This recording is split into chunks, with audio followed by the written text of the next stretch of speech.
Welcome to the Daily Sales Briefing. My name is Jeb Blount. I'm the CEO of Sales Gravy, author of Fanatical Prospecting, Sales EQ, Objections, and Inked. Today, our focus is on how to keep your sales job in this crisis. The number one tip is activity is everything. Activity means that you are getting up every single day and you're front loading your day with the most impactful things that you can do as a sales professional. That means that you are prospecting to put things into the pipe and that you are doing the activity that moves deals through your pipe. Now, we know that during the crisis, there are fewer deals and fewer opportunities, so that you may need to double up. You may need to triple up. You may need even to do 10 times as much activity as you did before the crisis began. But the one thing with activity is that activity is tangible. Activity is something that your leaders can see. They can see the calls that you made. They can see the appointments that you made. They can see that you updated your CRM. They can see that you're advancing deals. They can see what's in your pipeline. And the one thing that you never want anybody to do inside a crisis, the one thing you don't want anybody to do, and that is question your work ethic. And activity is a tangible evidence of your work activity. Number two is make no enemies. Now, I think we can all understand this as sales professionals is in a lot of cases, salespeople are not the most popular people inside of organizations. A lot of people resent you because you make a lot of money. They don't think that you work as hard as other people do. So they're throwing rocks at the salespeople all the time. That's okay during a time when the economy's hot and everything is normal, but it's a real problem during a crisis when everyone's job is on the line. So you want to make sure that you make no enemies. And if you've made enemies, you need to go back and fix those relationships. That means that there are going to be people in your organization that are going to slow deals down. They are going to be difficult to work with. They're going to be tedious. And you're going to be out there on the front lines doing everything that you possibly can to bring revenue in, to save your company and to save jobs. And it's going to be offensive to you when there are people in your organization that begin pushing back on you. As a sales professional, what you need to do in a crisis is have some patience. Give them some grace. Step into their shoes. Be a little bit empathetic and work through issues slowly. Don't mouth off. Don't get mad at people. Don't throw a temper tantrum. Protect your relationships. Do what it takes. Work with people so that everybody sees you as a team player and no one sees you as an enemy, because the last thing that you want is somebody hiding in the weeds waiting to get you when there's a moment when your job is on the line. Number three is becoming indispensable. Now, right now, for everyone in an organization, your number one job must be focused on saving your organization. Let me say that one more time.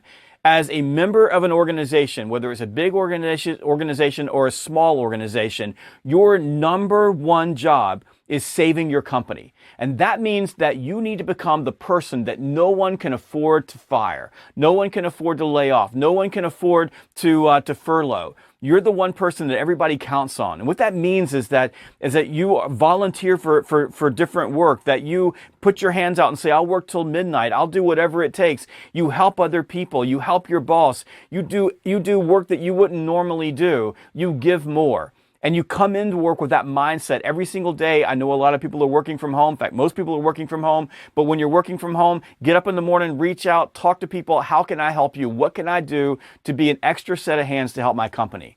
Now, I'm going to give you one bonus. I said I was going to give you three tips. I'm going to give you one bonus. And my bonus tip is do not complain. Do not complain.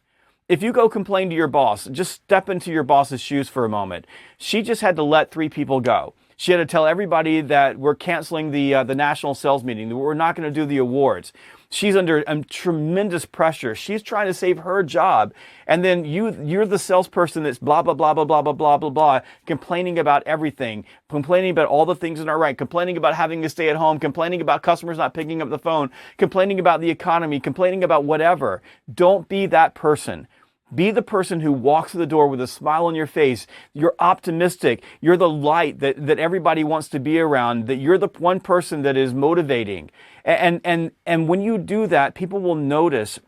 And when they're sitting down having conversations, and they as the management group, because they're going to be looking at everybody's jobs, and they're making a decision about who can stay and who can go, trust me, if you're doing your activity and you're consistently overperforming on activity, if you don't have any enemies out there waiting in the weeds to get you, if you are indispensable, if you're a person that's helping everyone, and if you're a bright light in the middle of all of this negativity, you're going to be the last person to go. And they're going to take all the people who are not following my direction. They're going to take those folks, and those folks are going to be the ones that are going to go out the door first.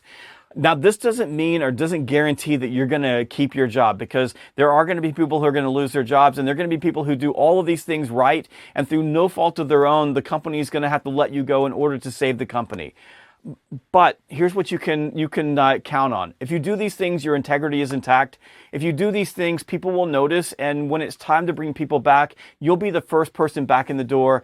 And if you do these things and you practice these things, maybe you even move to a new employer, but when you're in your interview, you'll have this spirit, and they'll see it, and they'll want to bring you into their organization. That is the daily sales briefing for the day. This is what you need to do to keep your job. Now let me turn to my producers over here, Trey and Jeb. What questions do we have?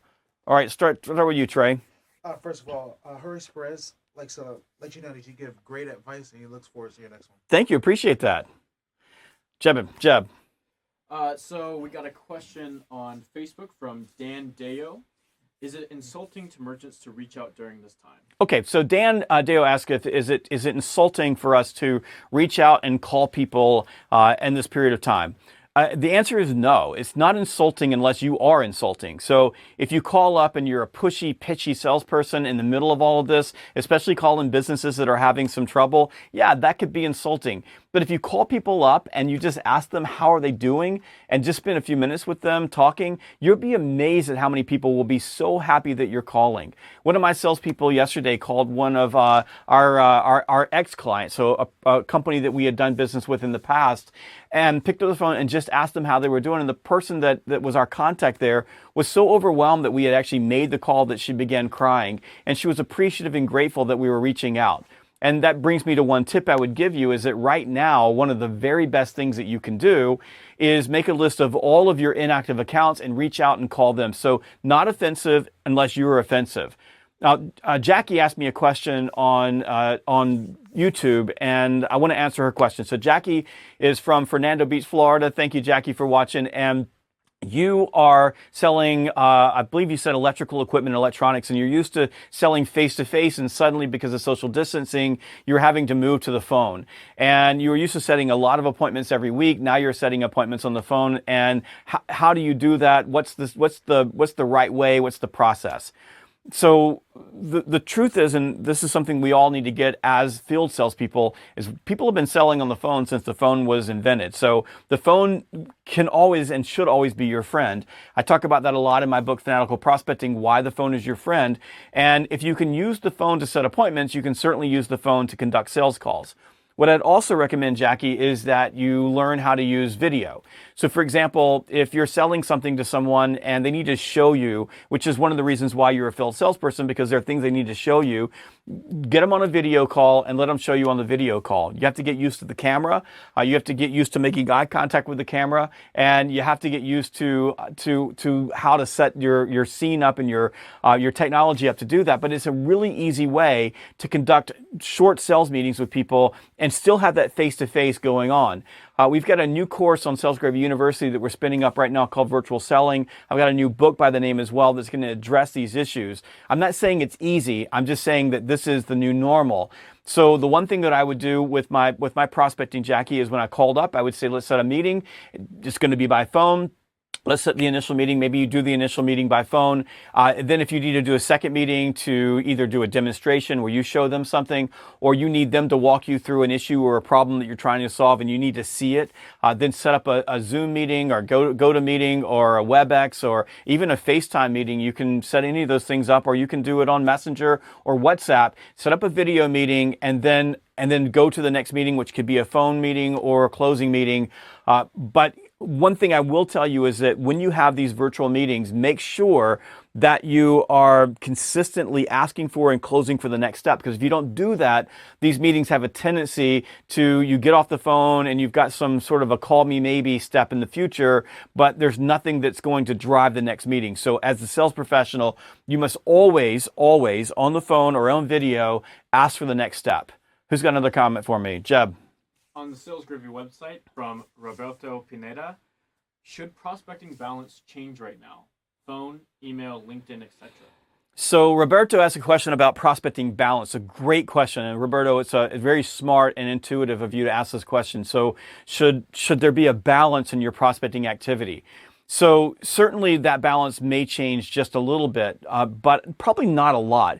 If you are a field salesperson like Jackie, we were just talking about, then yeah, I mean, your prospecting activity is going to move very quickly to almost all phone, because you're not going to have the ability to get in your car, say, go to an industrial park, go from door to door in the industrial park and engage business owners that way.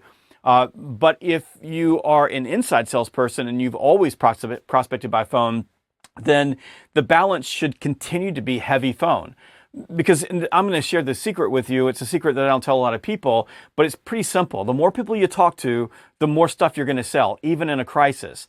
And the telephone is the easiest, fastest way to talk to people. It's efficient, it's effective. So what I would recommend, Roberto, is that you begin your day, front load your day with a telephone block. Now, you want to make sure you're targeting the right prospects. So one of the things that, like, for example, what we're doing is looking at our inactive accounts. So accounts we've worked with in the past, we're just calling them and having conversations. They know us. It's a relatively warm phone call, and we don't have to work that hard. We just have a conversation with them. They know what we do. So if there's an opportunity there, they'll typically bring it up to us. So if you were selling to an industry that is not buying as much, you're probably going to need to take a look at how you can target your product or service to another industry where there is money, there is cash, and they are doing commerce. But what I would do, Roberto, is I would do this. I would set up my day and I would start running sequences in my day. So I would begin with a telephone block. So I'd probably run, 2 15 or 2 30-minute telephone blocks. Then I would shift into an email block. And I would send out emails to people, specifically prospecting emails. And if you've got a tool like, we use HubSpot and we love HubSpot. So we've got a tool like HubSpot. When we send an email out, we can see if people are opening up the email. Those opens then become my next phone block. Then you can move that into a social media block, and then you can repeat again. If you have customers that you sell to, where specifically you're selling into those customers and you sell to them on a regular basis, and you have a good relationship, you might even add a text messaging block. So you can just send a text message, hey, how's it going? What's happening out there? Here's an article that I just read. Here's something that we're doing as a special. So you can add that on. One thing that I would highly recommend, though, is get very good at voicemail. If you go to learn.salesgravy.com, learn.salesgravy.com, we have a fantastic course on leaving effective voicemails, because for Jackie and everyone else now, if you're making a lot of phone calls, you're going to be leaving a lot of voicemail messages. Those voicemail messages are going to count because people are remote, and maybe you're leaving a voicemail message on their office phone. They're going to be checking their messages because they're still working at home. So get used to doing that. We got anything else? All right, Jeb. On the Sales Gravy website from David Allen, Jeb, what is a good tip to keep a positive mental attitude during this crisis? I understand that this is all temporary, but it is easy to get bogged down with all the barriers that are happening. So David Allen asked this question on the Sales Gravy website. Thank you, David. How do I keep a positive mental attitude in the middle of all of this mess? And killer question. I talk to salespeople every single day that are feeling this hurt that with everything happening. And it's funny, you watch 15 minutes of the news, or you scroll through your Facebook feed for 15 or 20 minutes and you get completely depressed. So my number one thing is to keep a positive mental attitude is stop watching the news and stop looking at Facebook. So when I'm here doing these live streams all day long, or I'm working with my clients or doing virtual training, I just don't have time. Like I don't have the moment to stop and look. And I've really trained myself not to look at any news apps or look at Facebook during the day. Now, I hang out on LinkedIn, but this is a completely different thing. That's more of a business application. So that would be number one thing. Number two thing is activity. I know I keep coming back to this, and if you watch anything that I'm doing right now, I'm saying this over and over again, but activity is everything. Maybe you pick up the phone and you make 50 outbound dials and you leave 50 voicemail messages and nobody answers you at all.